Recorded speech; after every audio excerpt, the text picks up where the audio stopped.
कहानी की शुरुआत होती है चाइना के एक शहर में, जहां एक औरत ने एक खास बच्चे को जन्म दिया था। इस बच्चे के सर पर एक छोटा सा सींग था, इसीलिए उसकी माँ ने उसका नाम लू चैन रखा, जिसका मतलब होता है एक अजीब इंसान। लू चैन के पिता एक बहुत ही अमीर बिजनेसमैन थे, लेकिन वो अपने परिवार का बिल्कुल ध्यान नहीं रखते थे। जब एक बच्चा हो जाने के बावजूद भी उसका स्वभाव नहीं बदला, तो आखिरकार लू चैन की माँ को उसके पैसे चुरा कर अपना और अपने बेटे का पेट पालना पड़ा। एक रात लू चैन गली में दूसरे बच्चों के साथ खेल रहा था। तभी वहाँ एक तमाशा दिखाने वाला आदमी आया और बच्चे खुश होकर उसे देखने लगे। लेकिन इसी बीच कुछ शरारती बच्चों ने लू चैन का खाना छीनने की कोशिश की, और जब उसने मना किया तो उनके बीच में हाथापाई शुरू हो गई। अचानक एक बच्चे ने लू चैन के छोटे से सींग पर मुक्का दे मारा, जिससे लू चैन वहीं बेहोश होकर गिर पड़ा। और कुछ ही पलों में वो फिर उठ खड़ा हुआ और उसने शरारती बच्चों की वैसी ही धुलाई की जैसा उसने थोड़ी देर पहले तमाशे में देखा था। उसे देखकर वो कुंफू दिखाने वाला योद्धा भी हैरान रह गया, क्योंकि लू चैन ने सिर्फ देखकर ही ये तकनीक सीख ली थी। खैर, जल्द ही लू चैन की नाक से खून निकलने लगा और वो फिर से बेहोश हो गया। उस कुंफू योद्धा का नाम मास्टर जाओ था, और उसने लू चैन की कला से प्रभावित होकर उसका पीछा करने का फैसला किया। जब लू चैन घर लौटा तो उसने देखा कि उसके पिता ने उसकी माँ को पैसे चुराने के जुर्म में घर से बाहर फेंक दिया था। साथ ही उसकी माँ को एक खतरनाक बीमारी भी थी। इधर मास्टर जाओ ने पीछे से आकर उसकी माँ का हाल पूछा। फिर उसने कहा कि वो लू चैन को अपने साथ ले जाकर उसे कुंफू योद्धा बनाना चाहता है। लू चैन की माँ इस समय बिल्कुल बेबस थी, और उसने अपने बेटे के भविष्य के लिए आखिरकार लू चैन को जाने की इजाजत दे दी। इसके कुछ ही समय बाद वो बीमारी से चल बसी। इस घटना के 18 साल बाद लू चैन अब एक बड़ा योद्धा बन गया था, और अब वो मास्टर जाओ के साथ एक राज्य के खिलाफ युद्ध लड़ने पहुंचा। लू चैन मास्टर जाओ का सबसे खास योद्धा था। जल्द ही मास्टर जाओ समझ गया कि दुश्मन फौज बहुत ज्यादा बड़ी है, और तब उसने अपने आदमियों को लू चैन के सींग पर मुक्के मारने को कहा। वो जानता था कि अब सिर्फ लू चैन की खास शक्तियां ही उन्हें जिता सकती हैं। तभी जाओ के आदमियों ने वही किया, और अचानक लू चैन एक ताकतवर योद्धा में बदल गया। जल्द ही उसने सारी दुश्मन फौज के छक्के छुड़ा दिए और आखिरकार वहीं बेहोश होकर गिर पड़ा। इसके बाद उसके साथ ही उसे वापस अपने अड्डे पर ले आए। फिर मिस्टर डोंग नाम का एक आदमी लू चैन का इलाज करने आया। जब लू चैन की आंख खुली तो मिस्टर डोंग ने उसे बताया कि उसे किसी को भी अपने सींग को छूने नहीं देना चाहिए। साथ ही मिस्टर डोंग ने उसे चेन कुंफू स्टाइल सीखने की सलाह दी, क्योंकि ये कुंफू उसकी आत्मा और दिमाग को एक साथ लेकर चलेगा। लेकिन जब मास्टर जाओ को ये बात पता चली तो उसे मिस्टर डोंग पर बहुत गुस्सा आया। मास्टर जाओ ने डोंग को मुकाबले के लिए ललकारा, ताकि ये फैसला हो जाए कि असली कुंफू मास्टर कौन है। जल्द ही उन दोनों में मुकाबला शुरू हो गया, पर जल्द ही मिस्टर डोंग जाओ पर भारी पड़ने लगा। अंत में उसने जाओ को हराकर उसके सभी फौजियों के सामने बेइज्जत कर दिया। फिर रात को जब सब सो रहे थे तो अचानक दुश्मन फौज ने मास्टर जाओ के अड्डे पर चुपके से हमला कर दिया। अचानक लू चैन की आंख खुली तो उसने देखा कि चारों ओर आग लगी थी और हाहाकार मचा हुआ था। इस हमले में कई फौजियों और मिस्टर डोंग की भी मौत हो गई। मरते हुए भी मिस्टर डोंग ने लू चैन को फिर से चेन स्टाइल कुंफू सीखने की सलाह दी।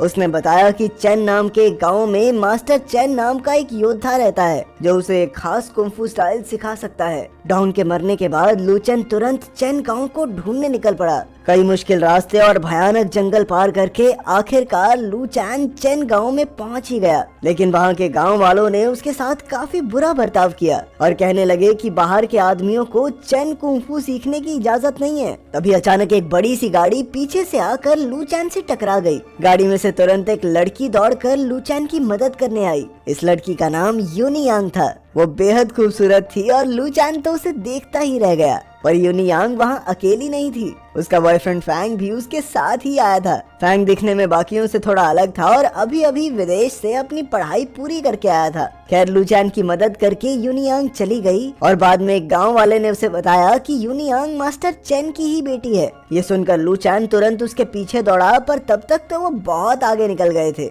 फिर शाम को सभी गांव वाले यूनी यांग के खास प्रोग्राम में शामिल होने गए। इस प्रोग्राम में यूनी यांग सबको एक नई चीज दिखाना चाहती थी, जिसके बारे में फैंग यूरोप से पढ़कर आया था। असल में फैंग शहर में ट्रेन की पटरियां लगाकर गांव वालों के लिए आना जाना आसान बनाना चाहता था। इसी के साथ उसने एक रोशनी का बल्ब भी बनाया था, पर उसे चलाते वक्त गड़बड़ी हो गई, जिस वजह से सभी गांव वालों ने उसका खूब मजाक उड़ाया। इस सब से फैंग को बहुत गुस्सा आया, पर यूनी यांग ने उसे हौसला दिया। फिर अगले दिन लू चैन यूनियांग से मिलने आया और उसने मास्टर चेन के बारे में पूछा। यूनियांग ने भी कहा कि बाहर के लोग चेन कुंफू नहीं सीख सकते, पर इस भेदभाव से लू चैन को बहुत गुस्सा आ गया और उसने यूनियांग पर हमला कर दिया। जल्द ही उन दोनों में लड़ाई शुरू हो गई, पर यूनियांग इतनी जबरदस्त योद्धा थी कि उसने कुछ ही पलों में लू चैन को धूल चटा दी। आखिरकार एक कूड़ा साफ करने वाले बूढ़े आदमी ने लू चैन को उठाया और उसका इलाज किया। उस आदमी ने भी लू चैन को एक गाँव छोड़कर जाने की सलाह दी, क्योंकि आज तक कभी भी उन्होंने किसी दूसरे गाँव के इंसान को ये विद्या नहीं सिखाई। उधर फैंग अब भी काफी दुखी था, क्योंकि लोगों को उसका काम बेकार लगता था। इसके बाद फैंग एक गवर्नर से मिलने गया और बताया कि गांव वाले ट्रेन की पटरियां बनवाने के लिए राजी नहीं हुए।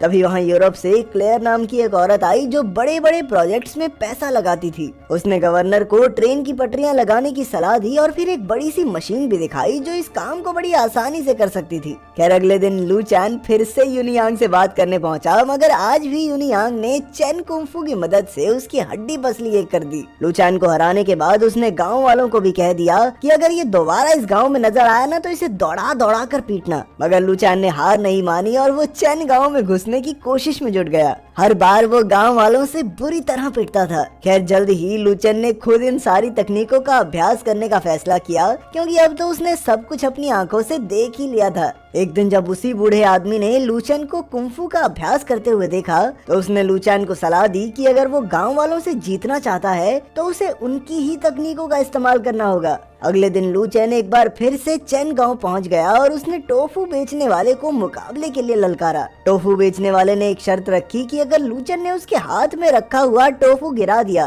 तो जीत लू चैन की होगी। जल्द ही मुकाबला शुरू हुआ और लू चैन जोरों शोरों से लड़ने लगा, पर तभी उसे बूढ़े आदमी की बात याद आई और फिर उसने टोफू बेचने वाले की तकनीकों से ही उसे हरा दिया। उस वक्त यूनियांग भी ये मुकाबला देख रही थी और लू चैन की लगन को देखकर वो काफी प्रभावित हुई। खैर मुकाबला जीतने के बाद लू चैन उस बूढ़े आदमी का शुक्रिया अदा करने पहुंचा, पर वो इतना थक चुका था कि अचानक बेहोश हो गया और साथ ही उसके नाक से खून बहने लगा। उधर फैंग भी क्लेयर की दी हुई रेल रोड मशीन लेकर चेन गांव में आ पहुंचा। अब वो सभी गांव वालों के घर तोड़कर वहां रेल की पटरियां बिछाना चाहता था। उसके साथ ही क्लेयर और उसकी टीम भी आए थे। इसके बाद फैंग ने पूरे चेन गांव में गवर्नर का वारंट लागू कर दिया, जिसके मुताबिक सभी चेन निवासियों को अगले 6 दिन के अंदर अंदर पूरा गांव खाली करना होगा। जब यूनियांग को इसकी खबर मिली तो वो गांव के सरपंच से बात करने पहुंची, पर किसी के पास भी इस मुसीबत का कोई हल नहीं था। फिर सरपंच ने कहा कि सिर्फ एक आदमी हमें इस मुसीबत से निकाल सकता है और वो है खुद मास्टर चेन। पर मास्टर चेन तो कई साल पहले ही गांव से गायब हो गया था। फिर शाम को यूनियांग ने अपने पिता के बारे में जानकारी ढूंढने की कोशिश की, पर तभी उसने फैंग को क्लेयर से अपने प्यार का इजहार करते हुए देख लिया। इस धोखे से यूनियांग के पैरों तले जमीन खिसक गई, पर उसने बड़ी चालाकी से काम लिया और वहां रखी रेल रोड मशीन वाली किताब चुरा ली।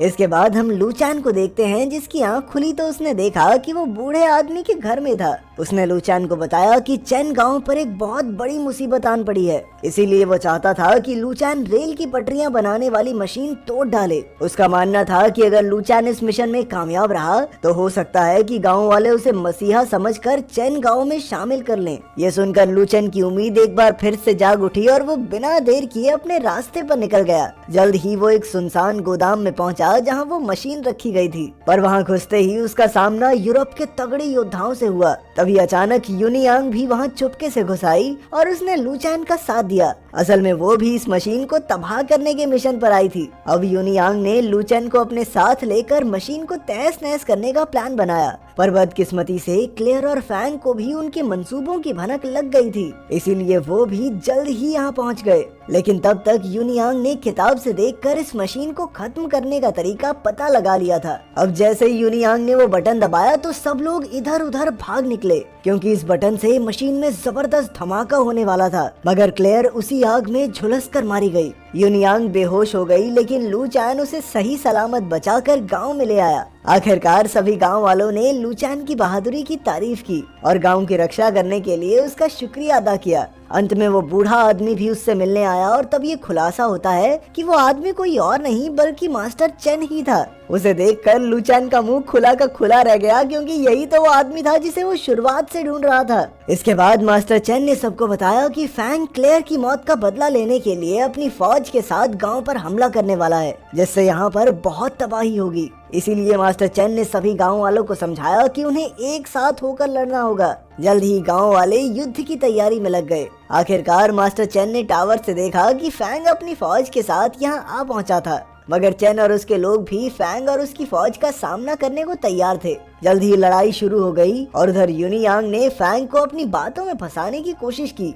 लेकिन फैंग ने उसकी एक न सुनी। इधर लू चैन भी गांव वालों के साथ फैंग की फौज का खात्मा करने में जुट गया, पर अचानक जब उसने यूनियांग को बचाने की कोशिश की तो गोली सीधा लू चैन के सीने में जा लगी। जब मास्टर चेन ने ये देखा तो वो गुस्से से आग बबूला हो उठा और उसने फैंग और उसकी फौज को बुरी तरह हराकर गांव से भगा दिया। आखिरकार वो जीत गए और बेहोश लू चैन को सरपंच के पास लाया गया। मास्टर चेन भी वहीं मौजूद था और तब सबको पता चला कि लू चैन ने देख देख कर चेन कुंफू स्टाइल सीख लिया था। इस पर कई बुजुर्ग लोग लू चैन पर चेन कुंफू स्टाइल को चोरी करने का इल्जाम लगाने लगे, पर मास्टर चेन इससे बिल्कुल सहमत नहीं था। आखिरकार उसने लू चैन की जान बचाने के लिए उसकी शादी यूनियांग से करवाने का फैसला किया। इस तरह लू चैन भी इस गांव का हिस्सा बन जाएगा। यूनियांग भी इसके लिए राजी हो गई। आखिरकार लू चैन और यूनियांग की शादी धूमधाम से हुई और लू चैन को मास्टर चेन के दामाद के रूप में जाना जाने लगा। आखिरकार लू चैन ने अपनी लगन से हर मुश्किल का सामना करके चेन कुंफू स्टाइल सीखने का सपना पूरा किया। अगर वीडियो पसंद आई तो लाइक कर देना, चैनल को सब्सक्राइब कर देना। मिलते हैं अगली वीडियो में।